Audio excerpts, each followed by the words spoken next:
Wo ich vor etlichen Jahren im Kreissaal zur Welt gekommen bin, da hätt's nicht bloß meine Mutter gemerkt. Naja, der Herz kam's in den Sinn. Der Herrgott hätt's mit der Käseschmiere, bei mir wahnsinns übertrieben.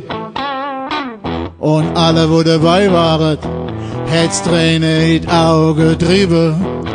Das meist haben sie abgewäscht, nur der Fürst, der blieb's drauf.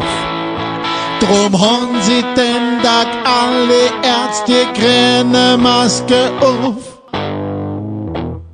Mini Schweißfest. Boah.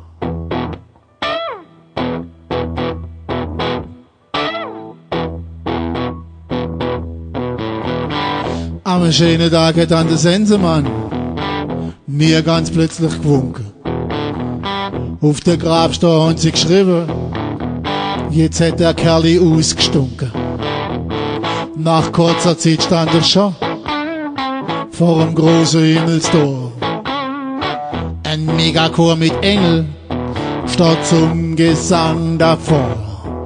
Die haben dann auch ziemlich laut für mich alleine gesungen. Und das Liedli hat für die Ewigkeit in meine Ohren gelungen.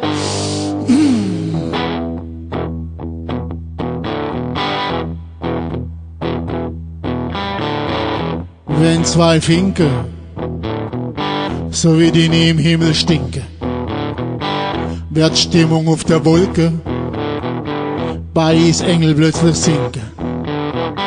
Und mit dem Gestank kriegst du bei Eis garantiert kein heiliger Schein. Und ohne Seller kommst du in so einen Himmel nicht rein.